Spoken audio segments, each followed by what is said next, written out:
자, 두 번째 시간입니다. 두 번째 시간은 오늘은 두 번째 시간은 담보물권, 용익물권, 말소기준 권리 이걸 할 겁니다. 그 다음에 다음 시간에는 소멸주의, 인수주의에 대해서 이제 2시간 하면 끝나거든요. 등기부호 권리 분석은 그겁니다. 그래서 지금 담보물권과 용익물권 하겠습니다. 그 전 시간에는 물권과 채권을 비교했습니다. 물권과 채권. 그런데 지금은 이 물건만 쏙 빼가지고 나온 겁니다. 쏙 빼서 물건만.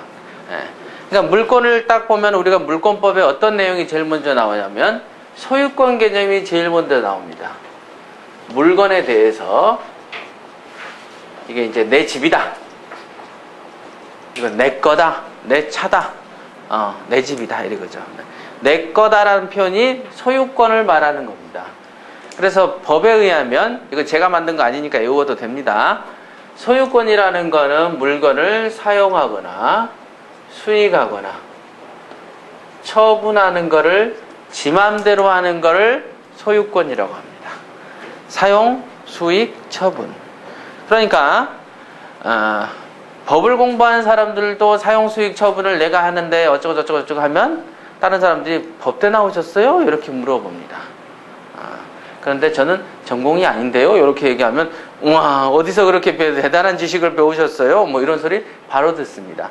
그러니까 전 시간에 몇 가지 얘기한 거나 이런 거 정도는 외우고 다녀야 어디 가서 협회에서 배웠다 이렇게 얘기를 해도 되는데 모르면 우리 그 체면 떨어지니까 서로 모른 체 하고 살면 됩니다. 어디 가서 협회 언급하지 마시죠. 이거 모르면. 자, 사용, 수익, 처분 요 세 가지 권능을 갖고 있다. 이건 내 집이다. 내 집이니까 내가 팔든가 내가 담보대출 받든가 내 마음대로 하겠다. 내 집이니까 이걸로 전세나 월세를 내줘서 돈을 버는 것도 내 마음대로 하겠다. 내 집이니까 내가 여기에다 인테리어를 어떻게 하든 뭘 하든 내 마음대로 하겠다. 사용, 수익, 처분입니다. 그런데 이 소유권의 개념에 정면으로 대항하는 게 하나 있는데 제한물권이라는 게 있습니다. 제한물권이란 게 있더라. 제한물권. 뭡니까? 소유권의 사용, 수익, 처분할 수 이런 권능을 뭘 한다? 제한을 해버립니다. 못하게 만들어버린다. 못하게 딱 묶어버려요. 그걸 제한물권이라고 합니다. 그래서 제한물권은 어떤 물건이 있습니까? 예, 두 가지입니다. 용익물권이 있고요. 담보물권이 있습니다. 라고 얘기를 하죠. 법에 정해진 거니까 외우시면 됩니다. 물권은 뭐가 있다고요? 용익과 담보가 있더라. 자, 용익물권은 한자로는 쓸 용자입니다. 내가 쓰고 내가 이익 본다. 그래. 용익물권. 쓰고 이익을 보는 물건입니다. 사용, 수익할 수 있는 권리를 제한해버린다. 그래서 용익물권이라고 합니다. 사용, 수익 권능을 제한하는 걸 뭐라고요? 용익물권. 사용, 수익 권리. 소유권의 두 가지 권능, 세 가지 중에서 이 두 가지 권능을 잡아버리죠? 못 움직이게 딱 묶어버립니다. 이걸 용익물권이라고 그래요. 그 다음에 처분 권능을 제한하는 걸 담보물권이라고 합니다. 처분 권능. 내가 팔려고 해도 팔기 껄끄럽게 만들어버리는 거죠. 여러분들이 예를 들면 전세, 여러분들 집이 1억짜리입니다. 근데 여기에 전세가 5천만 원이 들어있어요. 전세. 그러면 여러분들이 이거를 전세든 집을 시장에 내놓고 파는데 제한이 있습니까? 팔 때 전세권자 동의 받아요? 안 받잖아요. 그냥 내놓으면 업자가 딱 나타나면 5천 끼고 나는 5천만 받고 나가버리면 그만입니다. 옛날에 물론 제가 이제 낙원빌라를 사고 팔 때 그 세를 든 아줌마가 하도 방수 그걸 고쳐달라 그래서 전화를 안 받죠. 받으면 급한 척 합니다. 그래서 그렇게 했는데 나중에 집을 팔았어. 그랬더니 그 아줌마가 전화가 왔어요. 내용 인증 뭐냐면 아니 집을 팔 거면 나한테 통보를 해주든지 내용을 말을 해주고 팔아야지 왜 먼저 팔아요? 몰래 팔아요? 이런단 말이죠. 그럴 때 어떻게 얘기한다? 아, 아주머니, 그 아주머니는 그 용익물건이라서 저의 소유권능 중에서 처분권능을 제한하지 못합니다. 이렇게 얘기하면 됩니다. 이게 이제 법률적 용어죠.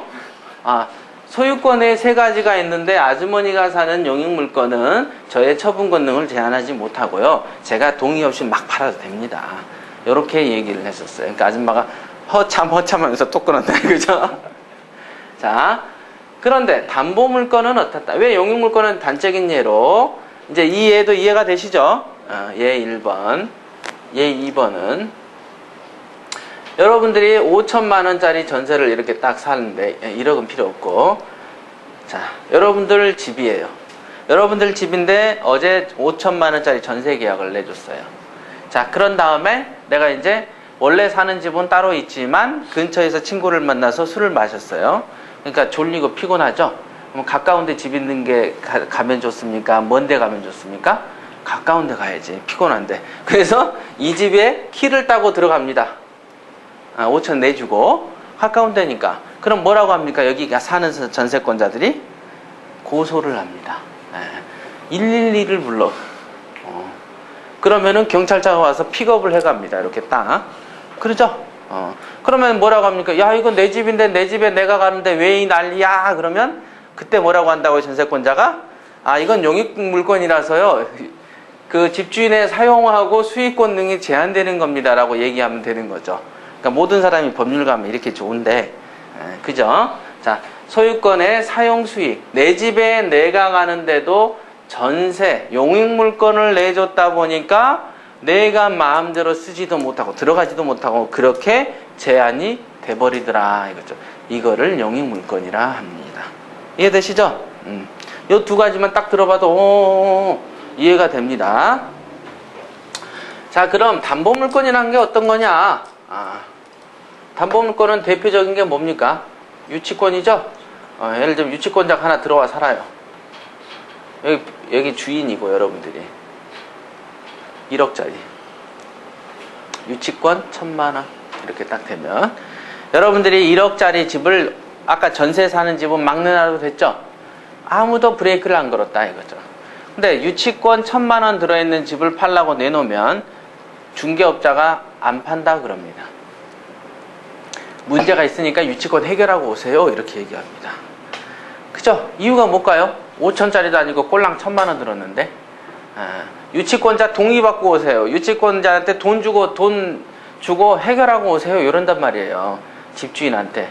물건인데 담보물건입니다. 처분이 됩니까? 안 됩니까? 브레이크가 딱 걸려버립니다. 딱. 질권도 그렇죠. 질권 전당포. 좀 이따 설명할 겁니다. 전당포예요. 전당포에 여러분들이 어떤 귀금속을 맡겼어. 맡기고 돈을 한 10만 원 갖다 썼단 말이에요. 10만 원을 갖다 썼어요. 그런 다음에 이 10만 원을 갖다 쓴 A가 친구 B한테 야, 저 귀금속 네가 15만 원만 주고 먹어. 그러면 B가 뭐라고 합니까? 야, 네가 찾아온 다음에 나한테 팔아. 벌써 거래가 잘 안 됩니다. 거래를 하려면 하죠. 유치권자 1,000만 원 있어요? 유치권 내가 확인해 보고 그럼 내가 이거 살 거니까 얼마에 주세요. 흥정하려면 합니다. 저 같은 경우는 하죠. 할 수 있으면. 하지만 일반적으로 거래가 큰 브레이크가 걸려버리죠. 불가능이라고 한 게 아닙니다. 제한됐다 그랬지. 제한됐으니까 이게 제한된 걸로 안 보는 사람한테는 거래가 되죠. 처분 권능이 제한됩니다. 네. 그죠? 유치권 얘기만 딱 생각하세요. 은행에 빚진 거 근저당도 마찬가지죠. 은행에 빚져도 될 수 있으면은 은행한테 동의를 안 받고 팔면 은행에서 새로 산 사람한테 대출 연장을 안 해줘 버립니다. 채무자 명의 변경 같은 거 아시죠? 채무자 예를 들면 이건 그림으로 그려줘야 되겠구나. 여기가 이제 5천만 원의 융자가 있어요. 융자 국민은행 A가 B한테 팝니다. 딱 팔 때 1억 원에 팔면 아까 전세 같은 경우에는 A가 그냥 군말 없이 5천만 원만 딸랑 받고 나가버려도 됐죠. 근데 융자가 껴있다 이거 융자가. 융자의 채무자는 누굽니까? A죠. 채무자는 A예요. 그래서 B한테 1억에 팔고 야 5천만 원 융자했지? 응 알았어. 그럼 그럼 내가 니한테 5천만 원 주면 돼. 그러고 해서 채무자는 5천 받고 어디로 가버렸단 말이죠. 그죠? 자, 그랬는데 여기에 대한 국민은행은 누구한테 전화합니까? 월 이자 받으려고? 얘한테 전화하지. 채무자니까. 지금 등기상에는 계속, 등기상에도 그렇고 은행 기록에도 채무자는 새로 산 놈이 아니고 요 놈이란 말이에요. 그죠? 물론 이 집에 경매를 칠 수는 있죠. 근저당이 잡혔으니까. 하지만 집주인 A는 자기는 이 빚을 떨어진 줄 알고 어디 갔는데 계속 하더니 뭐 신용불량자 등재되어 있고 어느 날 월급에 차압이 들어오고 할 수도 있는 거죠. 그러니까 이 A는 물건을 팔 때 이 국민은행을 무시하고 팔 수가 없는 거라 이게 처분 권능에 제한이 옵니다. 이해가 되십니까? 요 몇 가지 사례만 딱 봐도 하나는 용익물건 하나는 담보물건 이해가 금방 됩니다. 금방. 요거 이 수준은 제가 부천의 아줌마들 설명하는 수준으로 설명을 해주는 겁니다. 그러니까 이 수준으로 설명했는데 이해가 안 되는데요. 그러면 두 번 들으면 되지. 뭐라 할 줄 알았죠? 자, 용익물건에 종류가 있습니다. 용익물건은 뭐가 있습니까? 지상권, 지역권, 전세권이 있습니다. 이렇게. 자, 지상권, 지역권, 전세권. 이 세 가지가 있습니다. 용익물건은. 그럼 세 가지를 다 배워야 됩니까? 한 가지만 뺍니다. 지역권은 경매하고 크게 관련이 없습니다. 크게. 지역권은 옛날에 있었던 겁니다. 일종의 통행지역권이라는 게 있어요. 여기가 A 땅, B 땅. 그죠? 자, 소유권은 사용수익 처분이 자유자재니까 B 입장에서는 자기 땅 경계를 달고 담을 10m짜리를 쳐버리면 A는 숨이 막혀 죽어버립니다. 그죠? 그럴 거 아닙니까? B 입장에서는 자기 땅에 자기가 담치는데 누가 뭐라 그래? 담 높이 제한 뒀어요? 그런 거 없잖아요. 그런데 A가 어느 날 법원에 소장을 날려요. 야, 숨 좀 쉬게 해줘라. 그래서 길을 열어줍니다. 다니게끔. 이걸 통행지역권 이렇게 얘기합니다. 통행지역권, 주의토지 통행권이라는 표현으로 민법에 있습니다. 주의토지를 통행할 수 있게 해라. 이 땅을 이용합니다. 땅 주인 A가 옆에 땅 B를 이용하는 지역권 이렇게 얘기합니다. 옛날에는 이런 게 있었죠. 뭐 요역지, 승역지 이런 식으로 합니다. 요역지는 뭡니까? 요구가 있는 놈이고 승역지는 승낙을 해주는 땅이지. 뭐 말이 굉장히 어렵죠. 이게 일본식 법률 용어입니다. 전부. 옛날에 이 논이 있고 요 저수지가 있는데 저수지나 논이 있다 이거죠. 요 논이 있어요. 내 논까지 물대려면 요 논 통해야 되잖아요. 요역지, 승낙해준 땅, 승역지 이런 식인데 요거하고는 지금 우리하고 또 우물 관련해서 이런 게 있는데 웬 갑자기 경매 중에 이런 얘기냐. 이거는 관련이 없으므로 지역권은 삭제. 이렇게. 그러니까 담보물권에도 유치권, 질권, 저당권에서도 질권은 외우지 마세요. 이렇게 제가 요구합니다. 그러니까 제한물권은 총 6가지가 있는데 그 중에서 알아둬야 될 거는 몇 개? 4개가 되겠습니다. 4개. 그러니까 지상권, 지역권, 전세권 중에서는 지상권하고 전세권 요 2가지만 알면 됩니다. 앞에 거를 따면 지지 이렇게 되는 거죠. 요즘 유행 가사처럼 지전이네? 지전이구나. 지지인데. 그죠? 그러니까 지상권과 전세권 요 2가지만 외워놓으십시오. 그럼 지상권만 공부하는데도 얼마나 걸린다? 보통 1개월, 2개월씩 기본 걸립니다. 지상권만 가지고 공부해도 제대로 하면. 그런데 그리고 공부하고 돌아서면 아느냐? 금방 잊어버립니다. 그럼 그런 지상권을 어떻게 합니까? 요점만 간단히 알면 되죠. 일단 전세권 먼저 공부하겠습니다. 전세권 뒤에 2부를 보시겠습니다. 179페이지 179페이지 한번 읽어볼게요. 전세권이란 이렇게 되어 있죠. 전세권이란 읽어보겠습니다. 전세금을 지급하고 밑줄 짝 타인의 부동산을 몇 줄짝 점유하여 부동산의 용도에 쫓아 사용수익하는 용익물권 여기까지 짝 사용수익하는 용익물권 이렇게 돼 있고 전세권이 소멸하면 목적 부동산으로부터 전세권자는 우선 변제를 받는다 할 때 우선 변제에 짝. 예. 자, 거기 보시면은 중요한 단어입니다. 전세금을 지급하고 그랬죠. 그러니까 전세권에는 성립하려면 전세 보증금이 필수적 요소입니다. 아시겠죠? 전세금. 자기의 부동산입니까? 남의 부동산입니까? 남의 부동산. 남의 부동산입니다. 그 다음에 또 뭐가 있습니까? 우선변제 이랬죠? 우선변제라는 단어는 항상 제가 뭐라고 했죠? 경매신청. 우선변제권이 있다. 그러면 그 사람은 경매신청권이 있다. 이렇게 보면 됩니다. 우선변제란 뜻은 다른 사람보다 먼저 돈을 받는다는 거죠. 먼저 받는다? 먼저 받으려면 어떻게 하지? 집주인이 그냥 고스란히 편하게 줄을 세워줍니까? 먼저 받는다는 뜻은 경매를 친다는 얘기가 전제되어 있는 겁니다. 그죠?